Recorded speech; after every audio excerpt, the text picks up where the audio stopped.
Good afternoon, ladies and germs. A bit more of an educational video today. Computer screen is out. Got a question from Kevin Saunders. Thomas, could you please do a video more in depth on carb cycling and IIFYM? I'm really interested in learning more. There's the question. I see these YouTube channels with about 20 subscribers and they go, the questions are flooding in. You think, from who? No one's subscribed. You go on their channel, it's just their mum saying, great job with the videos, Timmy. Anyway, IIFYM, what is it? If it fits your macros, it's probably blown up on the scene maybe in the last 2 or 3 years, and it is very simple. If it fits into your macros, you can eat it. So if you're in a calorie surplus, deficit or a maintenance, either set by yourself or your coach, you can therefore go, right, I've been given, let's take me for example today, I'm on a low carb day, I've got 250 grams of carbs, 120 grams of protein and 65 fat. So now I've got them calories and I'm following IIFYM, I can go, right, I'm going to go to McDonald's for breakfast, I'm going to go KFC lunch and have a little pizza for dinner. Now that is not something I recommend or have ever recommended. If it fits your macros, should be a much more balanced diet than that. But let's look at the pros and the cons of the following diet. The first pro is that it's very easy to understand and it builds a good relationship with food with the individual. I believe that clean eating is very detrimental to having the effect with a relationship with food, because you're constantly labelling it as clean or dirty. Oh, I can't have that, it's dirty. Oh, I must have that, it's clean. So going down the route of clean eating is going to have a snowball effect, and it's going to get bigger and bigger and bigger, and you're soon going to have completely be out of touch and be so overwhelmed by everything must be clean that I do believe that is negative to the individual. The second point is the benefit of nutrient timing. Now I'm not talking about nutrient timing in terms of eating every 2 hours, because as we know that is complete and utter bullshit that has been passed around by bodybuilders. Bro science 101, that eating every 2 hours has a better effect on body composition and keeping you anabolic all the time is complete bullshit. We are talking about we're talking about nutrient timing in terms of having higher GI carbs pre or post training.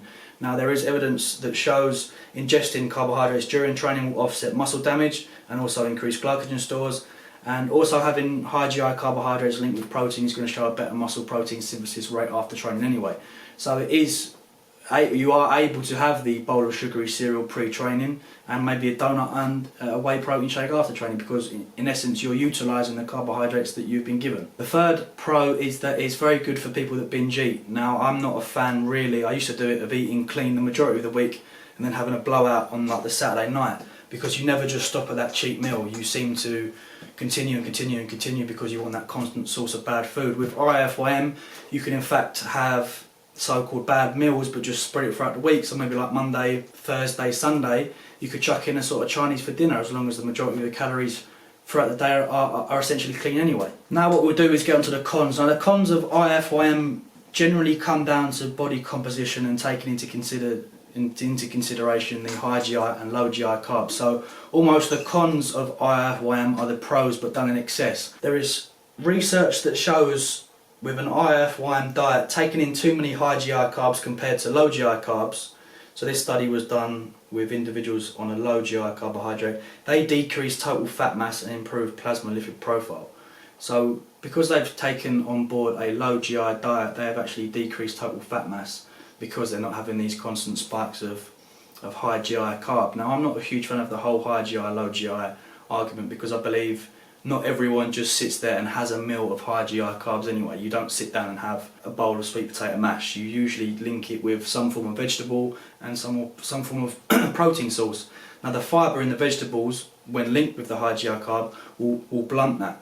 So it's a little bit weak, but again, more research does need to be done on it. We're talking about now trans fats. Now trans fats are not your good fats, and there's evidence that shows that a diet high in trans fats will lead to the increase in plasma and low density lipoproteins, which is obviously your bad cholesterol.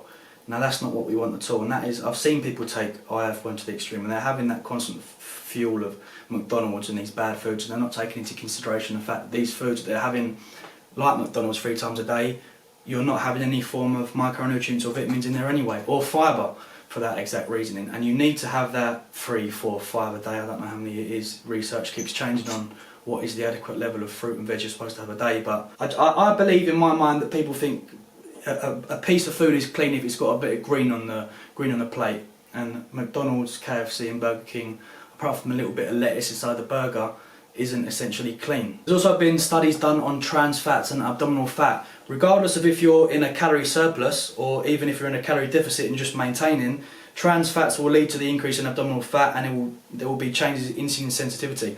I know that study was done on monkeys, but they're a very close relationship to us. So to summarise, should we be following IIFYM? Yeah, you should. I believe it shits all over clean eating. I'd much rather be following a balanced version of IIFYM than eating chicken, rice and broccoli 6 times a day. Balance is crucial. Too much bad food within an IIFYM diet is negative. We've gone through that. On the screen is Alan Aragon's balanced, or depiction of a balanced diet and what it should be. I believe you should all be following that. But then again, you can't please everyone. I can't please everyone. Like the Hodge twins say, do whatever the fuck you want to do, because I'm doing it. I like it. This is just my aspect and my opinion on it. Conor McGregor impersonation. I am living them whatever the fuck I want to do life, yeah?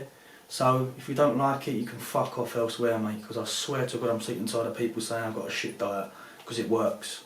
It's worked for me in the past, it's worked when I've done an 8-week holiday cut, it's worked when I went to a show. But if you're persistent on IIFYM is shit, then please continue with your boring life, eating out of a Tupperware, chicken, rice, broccoli.